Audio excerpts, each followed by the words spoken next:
Arrested as girl slayer, John M. Gantt accused of the crime. Former bookkeeper taken by police Atlanta.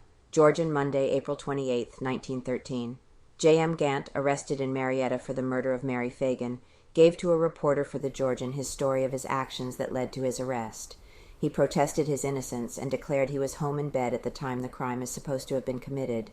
In striking contradiction to this statement is the assertion of Mrs. F. C. Terrell of 284 East Linden Street, where Gantt said he slept Saturday night, that she had not seen Gantt in 3 weeks.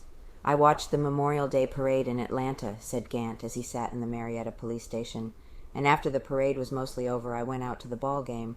After the game I remembered that I had left some old shoes at the pencil factory and decided to go over and get them. I went over there at 6 o'clock and Superintendent Frank let me in.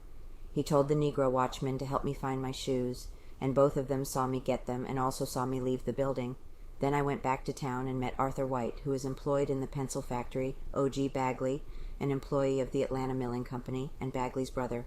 With them I played pool in the Globe Pool Parlor on Broad Street until 10:30 o'clock, and then I caught a car and went home. Yes, I knew the girl. I knew Mary Phagan quite well, but I swear to you I had not seen her since I left the plant as an employee 3 weeks ago. I am innocent, and developments will prove it."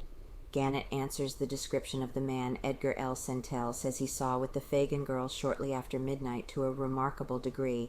He is about 6 feet tall, of slender build and dark complexion. His hair is dark and inclined to curl, and he wore a blue suit and a straw hat. He said that he is 24 years old and that his name was James, and not John, as Superintendent Frank had stated. Gantt was arrested by Deputy Sheriff Hicks on the 1 o'clock car. He did not appear particularly nervous and was confident that he would be able to demonstrate his innocence, but the detectives with him were equally certain that the slayer had been captured. Here is told in chronological order the story of the mystery. One Mary Phagan, 14 years old, was strangled to death in the National Pencil Cozies factory, 37 South Forsyth Street. 2 Newt Lee, Negro night watchman, found her body in the basement a little after 3 o'clock Sunday morning and notifies the police. He was arrested.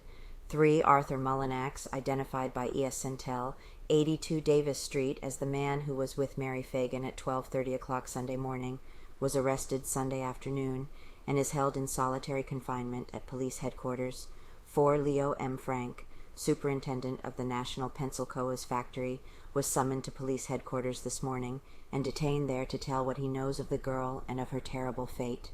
5 Hair, tangled and matted but identified positively as the dead girl's, was found clinging to a lathe on the 3rd floor of the factory, which leads the police to believe that someone who had access to the factory is responsible for the crime.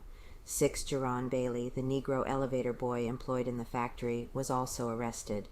7 E.S. Skipper, 224 Peters Street, says he saw a girl answering the description of Mary Phagan being forced to accompany 3 flashily dressed youths who took her to Whitehall near Mitchell Street at about 10 o'clock Saturday night. The girl was weeping and seemed weak and dazed. 8.